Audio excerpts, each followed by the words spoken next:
mediante su muerte en la cruz. Fija tus ojos en Cristo, tan lleno de gracia y amor, y no temerás mi valor será a la luz del glorioso Señor. Jamás fallará su promesa,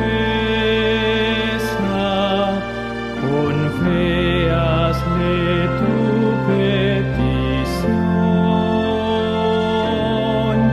Al mundo perdido anuncia las nuevas de la salvación. Fija tus ojos en Cristo, tan lleno de gracia y amor, y no terrenal sin valor será a la luz del glorioso Señor.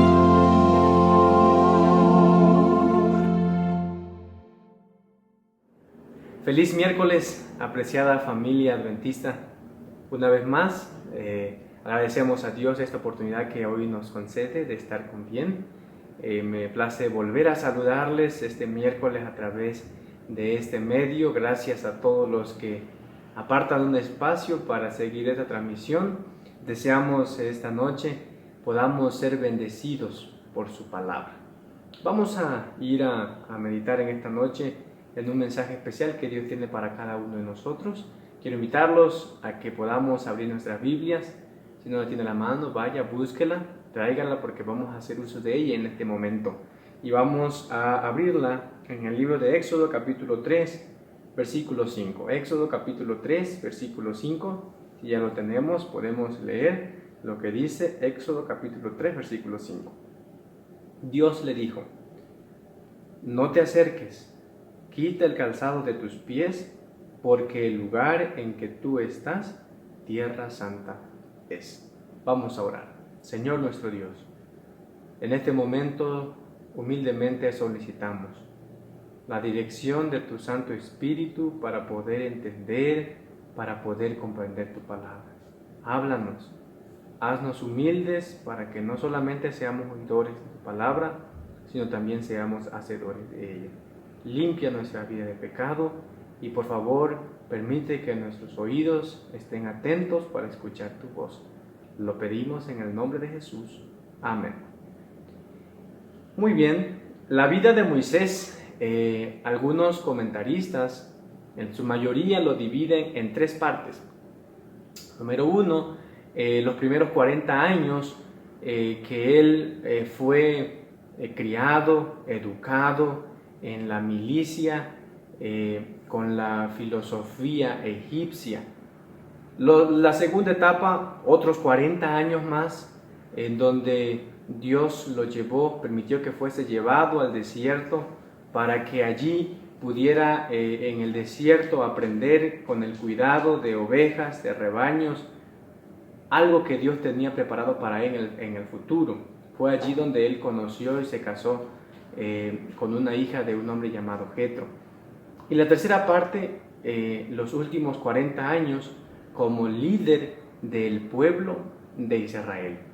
Si tomamos entonces como referencia esas tres partes de la vida de Moisés, quiero entonces situarme en la tercera etapa de su vida, en sus últimos 40 años, pero específicamente el principio, el génesis de esos últimos 40 años que él fungiría como un líder, como un libertador del pueblo de Israel.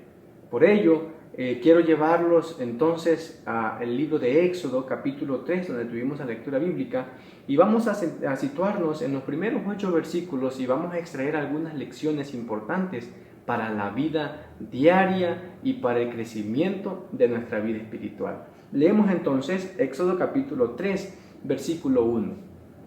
Apacentando Moisés las ovejas de su suegro Jetro. Dijimos hace un instante que esta parte lo situamos en los últimos días de la segunda etapa de su vida, que fueron los años que Dios permitió que él fuese llevado hasta ese lugar allí donde estaba cuidando rebaños. Y dice la Biblia que estaba apacentando Moisés las ovejas de su suegro Jetro, sacerdote de Madián. Llevó las ovejas a través del desierto y llegó hasta el monte, hasta Horeb, el monte de Dios. A partir de esta cita, de este libro Éxodo específicamente, vamos a empezar nosotros a encontrar a Horeb como llevando el nombre del monte de Dios. De paso, déjenme decirles que tanto el monte Sinaí como el monte Horeb son una referencia al mismo monte, de acuerdo a lo que dice tanto Deuteronomio como el libro de Éxodo capítulo 19. Dice entonces la Biblia que Moisés andaba apacentando las ovejas de su suegro Jetro hasta que llegó al monte de Dios. Pudiéramos nosotros empezar a pensar, nuestra mente a especular y decir qué andaba haciendo Moisés por esos lugares.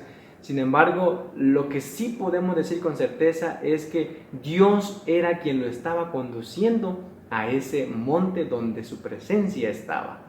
Es que en Dios no existen las casualidades, en Dios solamente existe la causalidad. Por eso es que desde el principio del capítulo 3 nosotros vamos a ver cómo Dios está guiando la vida de su siervo llamado Moisés. Y continuamos leyendo. Allí, en el monte de Dios, se le apareció el ángel de Jehová. Esta expresión, ángel de Jehová, pudiéramos nosotros pensar que es una referencia a esa persona que atiende, que sirve en las cortes celestiales. De paso, la palabra o el sustantivo ángel significa un enviado o un mensajero.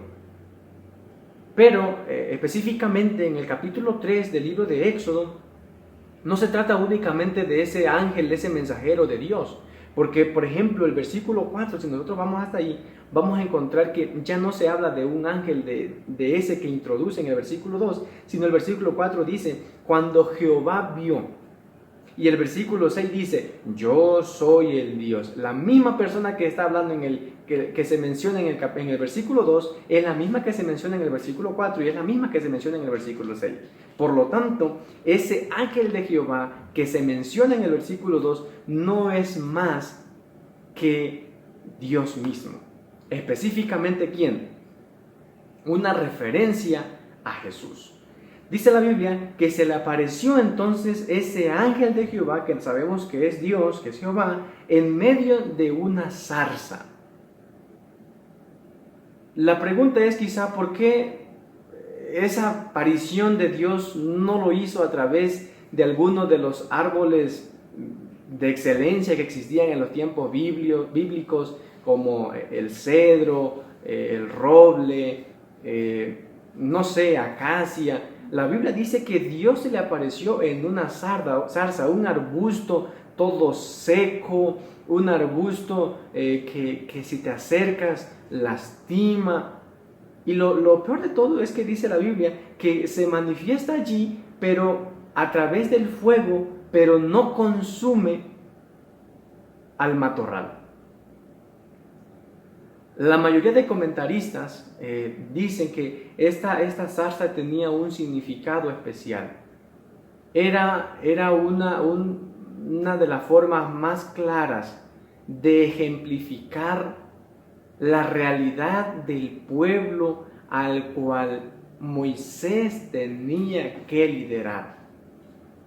Que la Biblia posteriormente Moisés iba a decir, Dios mismo iba a decir de ese pueblo que era un pueblo de dura cerviz.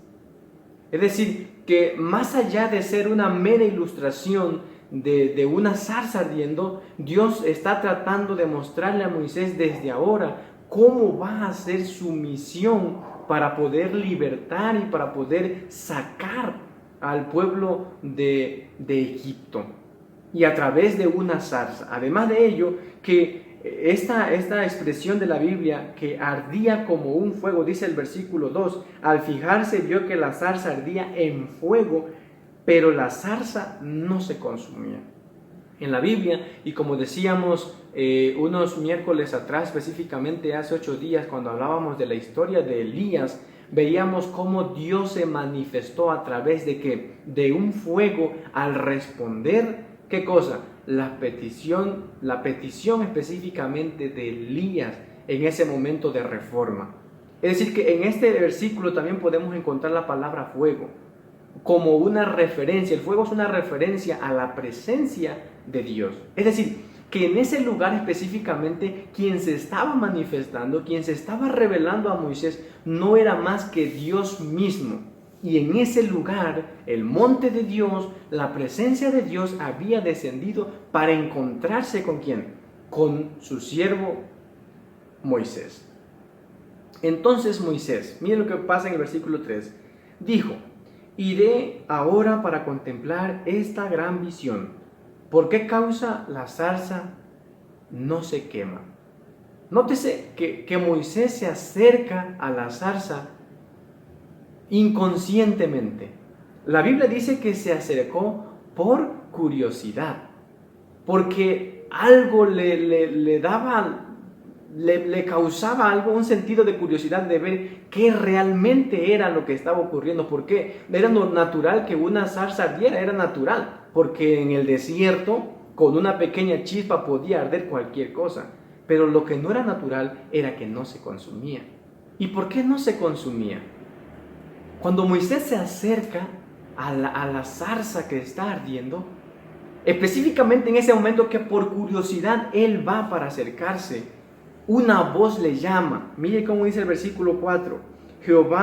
Cuando Jehová vio que iba a mirar por curiosidad, lo llamó de en medio de la zarza. Moisés, Moisés, aquí estoy, respondió él.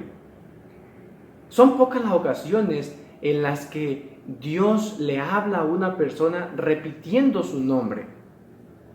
Lo vemos allá en aquel momento cuando Abraham iba a sacrificar a su hijo.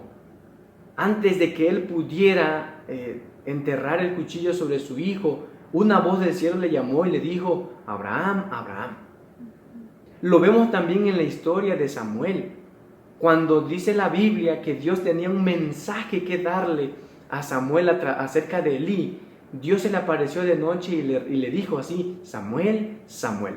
Y ahora en el capítulo 3, versículo 4, encontramos una vez más la repetición del nombre de Moisés. Significa entonces que cuando Dios llama en repetida ocasión a una persona es porque tiene un mensaje especial que transmitir. Moisés, Moisés.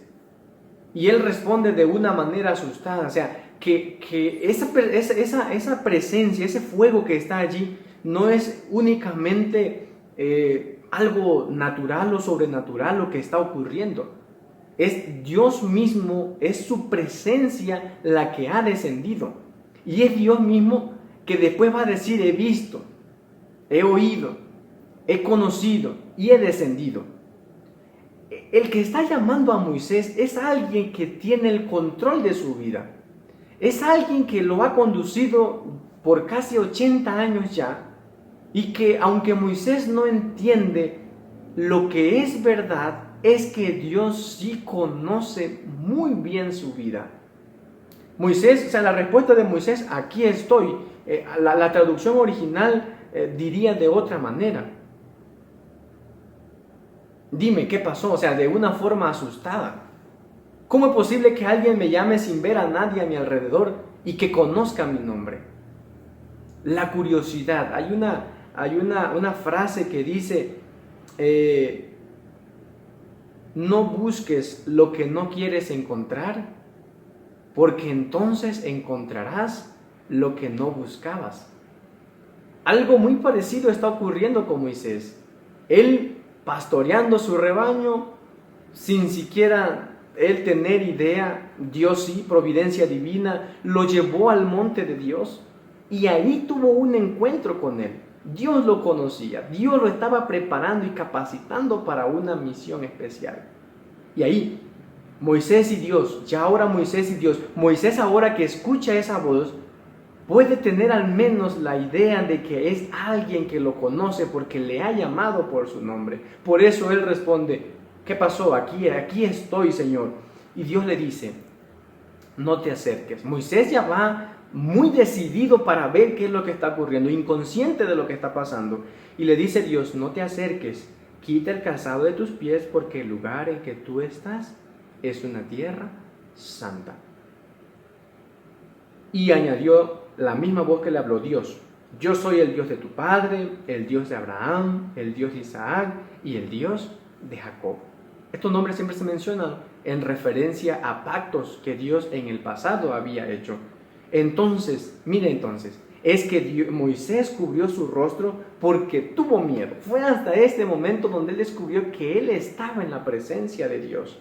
Y entonces es que Dios le dice que él ha visto la aflicción de su pueblo que está en Egipto, había oído el clamor a causa de sus opresores y pues había también conocido sus angustias. Algunas lecciones que vamos a extraer en esta noche de esta historia son: número 1, Dios permitió que Moisés fuese llevado a ese desierto. ¿Para qué? Para aprender y para desaprender. Pero ¿qué había que desaprender y aprender? Desaprender.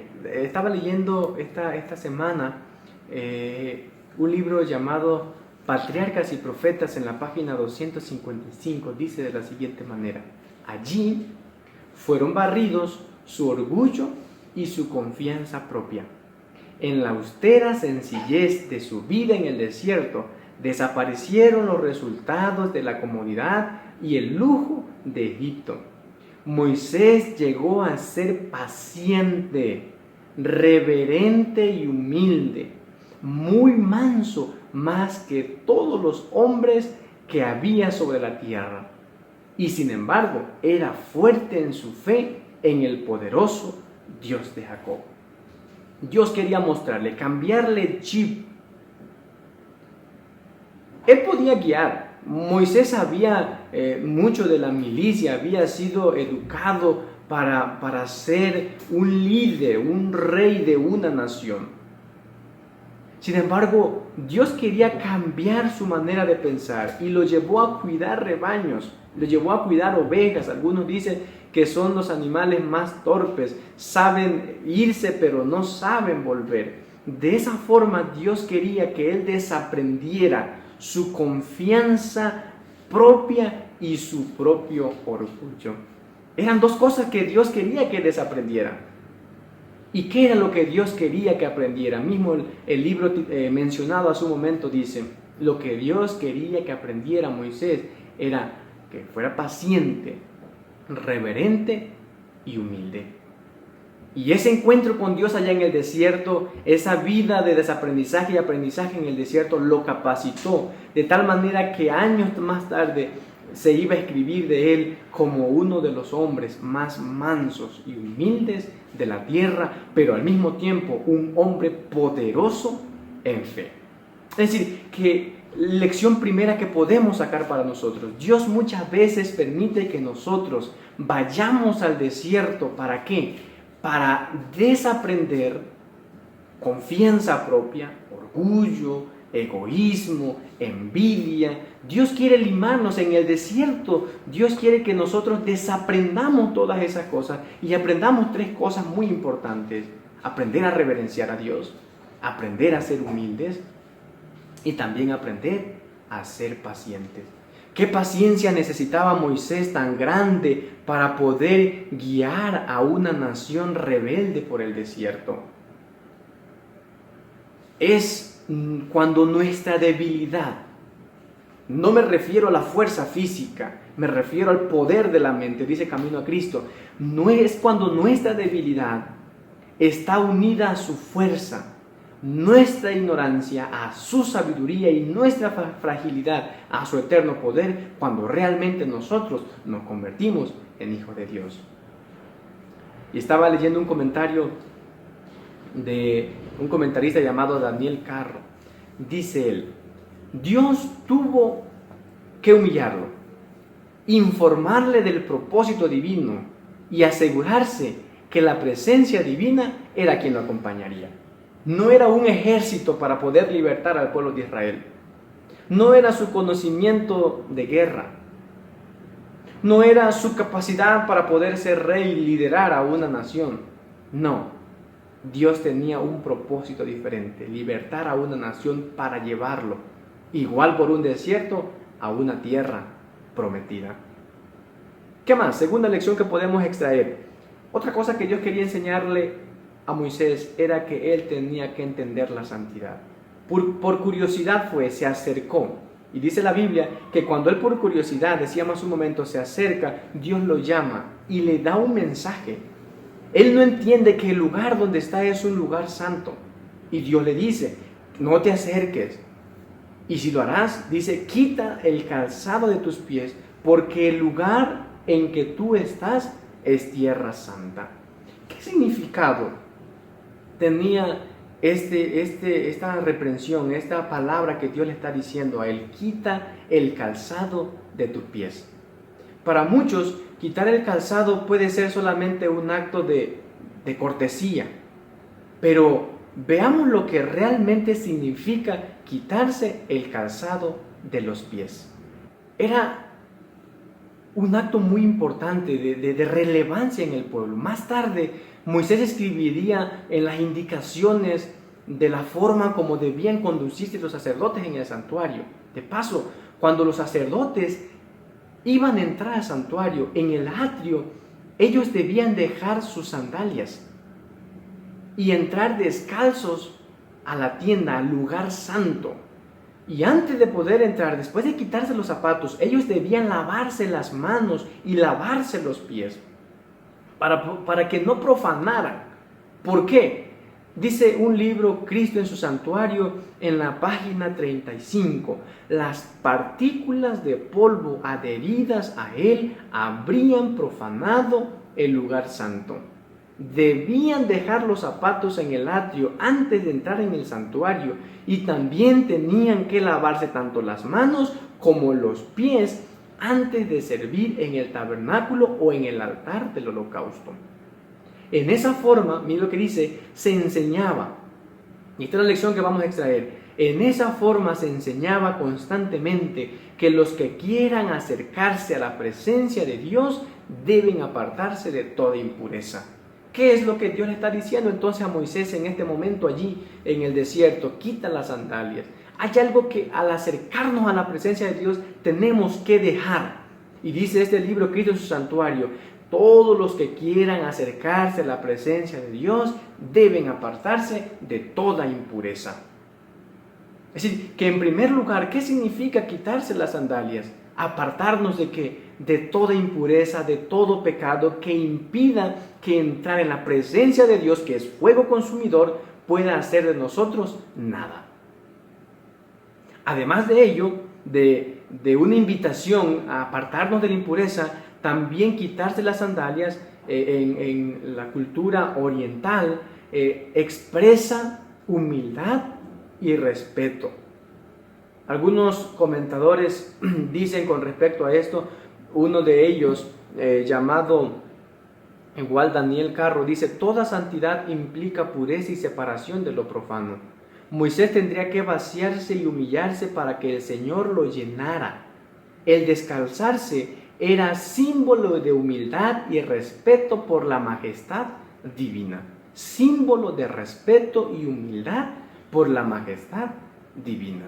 ¿Qué es lo que está haciendo Moisés en este momento? Humillarse ante Dios. Está reconociendo que hay alguien por encima de él y que entonces ahora él debe quitarse los zapatos. De hecho, los musulmanes aún en la actualidad entran descalzos a sus mezquitas. Y la misma idea oriental en los tiempos bíblicos aquí ellos lo traen. Entrar con zapatos. Los zapatos traen polvo. Ese polvo para ellos es símbolo de ¿qué? De impureza, es símbolo de pecado. Y entrar, ese polvo, entrar en contacto con el lugar sagrado donde Dios mora, significa profanarlo. Entonces, por eso es que cuando la Biblia dice que Dios le dijo, quita las sandalias, Dios está invitando al pueblo, a ti y a mí en esta noche, a dos cosas muy importantes. Número uno, humillarnos delante de Dios. Y número dos, limpiar nuestra vida de impureza. ¿Por qué es que debía Moisés limpiar su vida de impureza? Porque Dios tenía una misión. Y una misión no se puede emprender con una vida de pecado. Una misión debe emprenderse dejando atrás una vida pasada, un viejo hombre, y naciendo de nuevo. El versículo posterior dice, yo soy el Dios de tu padre. Dios identifica. Y esta expresión, el Dios de Abraham, el Dios de Isaac, el Dios de Jacob, le hacen recordar a Moisés un pacto que anteriormente se había hecho. Un pacto que se había hecho con Abraham. Dios le había dicho en el capítulo 15 de Génesis que la nación, su pueblo, su simiente, iba a ir a una nación por 400 años para vivir allá en esclavitud. Pero que cumplido ese tiempo, Dios lo libertaría. Y el tiempo de liberación estaba llegando para el pueblo de Israel. Pero antes de poder llegar, el líder debía estar como limpio, quitarse las sandalias de toda impureza y humillarse delante de Dios. Recordándole entonces al Señor esa promesa, es que pasamos al punto número 3. Y es que nosotros vemos a Dios actuando ya. Se han completado los años que Dios le había dicho a Abraham y ahora había llegado el momento de liberación para el pueblo. Y Dios le dice a Moisés, recordando ese pacto, dijo luego el versículo 7, bien, he visto la aflicción de mi pueblo. El orden como están estos verbos descritos en el versículo 7 y el versículo 8 es el orden como Dios mira las necesidades de sus hijos. Número 1, he visto la aflicción. Número 2, y he oído su clamor. Número 3, pues he conocido sus angustias. Versículo 8, por eso he descendido para librarlos. Número 1, significa entonces que Dios siempre está pendiente de las necesidades de sus hijos, que Él está mirando el clamor también de sus hijos. Pero además de ello, el siguiente verbo dice, he oído. Dios conoce las realidades por las cuales sus hijos pasamos, pero espera oír el clamor de sus hijos. Mire lo que dice el capítulo 2 del mismo libro Éxodo, en el versículo 23, aconteció que después de muchos días murió el rey de Egipto, y los hijos de Israel, que gemían a causa de la servidumbre, clamaron, y subió a Dios el clamor de ellos desde lo profundo de su servidumbre. ¿Cómo estaba el pueblo de Israel? Clamando. En un momento de crisis, el pueblo clama. En un momento de crisis como el que vivimos nosotros hoy, lo que nosotros debemos estar haciendo más es que clamar. Porque la Biblia da la seguridad, dice, yo he visto la aflicción. Dios contempla el panorama, pero a menos de que sus hijos clamemos, el oído de Dios no puede llegar el clamor de sus hijos. Por eso es que dice, y he oído. Desde hacía cuántos años Dios había visto la aflicción, pero a sus oídos no habían llegado el clamor a causa de sus opresores. Y dice el verbo siguiente, pues he conocido sus angustias. Esta es una expresión que habla de que no solamente era el pueblo de Israel el que estaba sufriendo, sino Dios también. He conocido, en carne propia estoy experimentando, es lo que Dios está diciendo, el sufrimiento de ellos. En otras palabras, querido, significa entonces que Dios está sintiendo lo que el pueblo de Dios en la actualidad está pasando. No solamente es Dios allá en su esfera viendo, es Dios escuchando, pero además de ello, es Dios también, ¿qué cosa? En medio del sufrimiento humano. Pero viene entonces el versículo 8, por eso he descendido. Dios en acción ahora sí, para librar a mi pueblo. Leo para ustedes lo que dice un libro llamado Alza tus ojos. Es un devocional. Dice: el Señor no se despreocupa de su pueblo y castigará y reprenderá a cualquiera que lo oprima. Escuche cada gemido, oye cada oración, observa los movimientos de cada uno, aprueba o condena cada acción. Al Señor del cielo se le presenta como levantando al caído. Dios estaba preocupado por la situación del pueblo de Israel. Pero hasta que ellos clamaran, querido, Dios está preocupado por nuestras necesidades.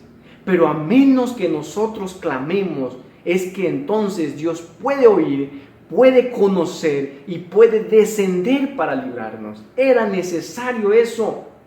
Dios nota las aflicciones de Israel, sus angustias, hasta las angustias secretas del pueblo de Dios le son conocidas. Dios promete pronta liberación por métodos ajenos a los caminos comunes de la providencia. A quienes Dios por su gracia libra de un Egipto espiritual, también los va a llevar a una Canaán espiritual y celestial. Querida iglesia, Dios entonces ahora le dice a Moisés, al versículo 8, los voy a liberar porque los voy a llevar a una tierra buena y ancha, a una tierra que fluye leche y miel. Es decir, que para que nosotros podamos llegar a una Canaán, antes tenemos que pasar por una crisis y por un desierto que prueba nuestra vida y prueba nuestra fe. Querida iglesia, de igual manera, Dios desea de nosotros para que podamos entrar. De igual forma, así como para Israel había una Canaán celestial que le esperaba, también a nosotros nos espera una Canaán, pero no terrenal, sino una Canaán celestial. Pero antes tenemos que desaprender primero del egoísmo, del orgullo, lo que mencionábamos durante el mensaje, y aprender a vivir dependiendo únicamente de Dios, encontrarnos con Él, de manera que podamos comprender nuestra pecaminosidad y la santidad de Dios, y podamos entonces limpiar nuestra vida de impurezas y vivir la vida que Dios quiere que vivamos. Es curioso ver que la vida de Moisés tiene mucho paralelismo y similitudes con la vida de Jesús. Al menos 4 podemos decir en esta noche. Una de las similitudes es que el desierto los preparó a ambos para un ministerio. Número 2. En el desierto inició la salvación del pueblo de Israel. En ese encuentro con Moisés, en el desierto de la tentación, inició la salvación de los seres humanos. Un plan que desde hacía mucho tiempo, allá en las cortes celestiales, se había hecho.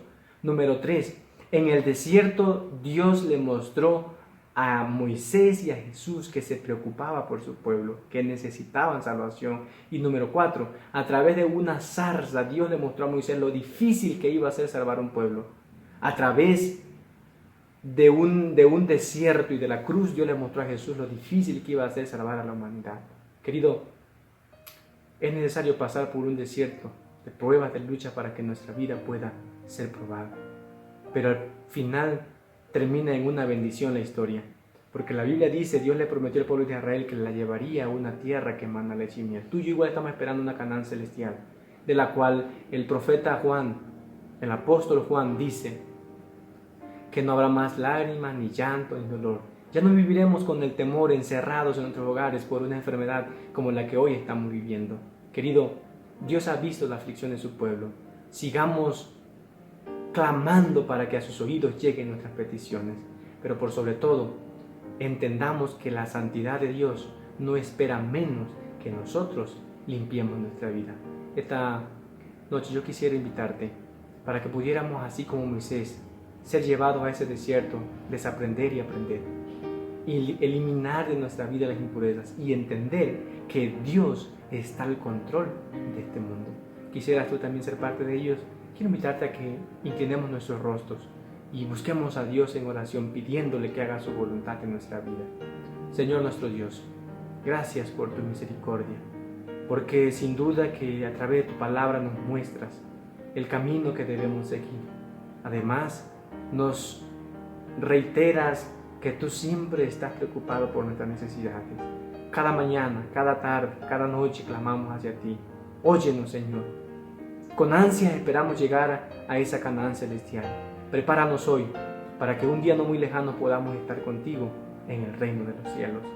Gracias por tu amor, gracias por tu misericordia. Humildemente lo pedimos en el nombre de Jesús. Amén. Que Dios te bendiga. Feliz noche.